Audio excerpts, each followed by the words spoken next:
Good morning. Video is Leila Nishmas Shmuel Bar Chaim Tzvidoiv. Continuing with dveykus, and I want to share with the Olam with something incredible that we heard from Rav Elimelech Biderman, who's like the Maggid of today. So we asked him. We said, "So tell us about dveykus." So he quoted the Gemara, the Yerushalmi Maseches Brachas. Amazing Yerushalmi. Yerushalmi describes how much space, how distance, what's the distance between now from here and the heavens.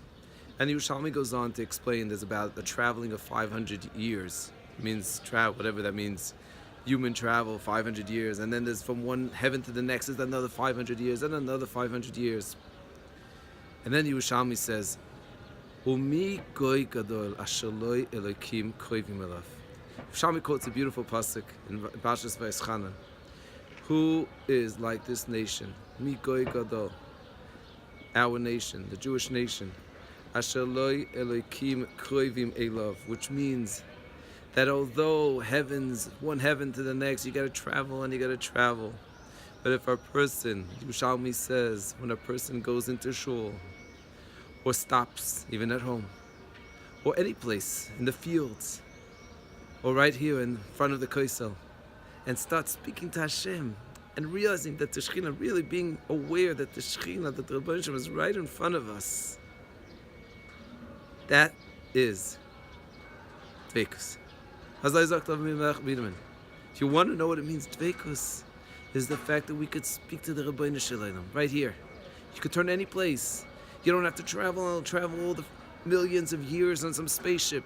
You could turn to Hashem and say, Rebbeinu Shalom, I love you. Rebbeinu Shalom, I want to be able to feel your closeness. I want to have dveykus. The more we recognize that the Rebbeinu Shalom is in our lives, and I think we left off yesterday. I said, what's the source? Go back to the source. Where's the first time that we see dveykus v'dovak b'ishtoi? So I want to say, Lanius Daiti, my humble opinion, I'm nothing compared to any of the tzaddikim and the gedolim, but I don't think there's a contradiction. Everyone was trying to describe what it means dveykus, and it was amazing. We got a different answer from every tzaddik and gadol. But really, everything is leading to the same place. dveykus, Hashem gave us a mashal. V'dovak b'ishtoi. Relationship between a husband and wife means that there is a connection.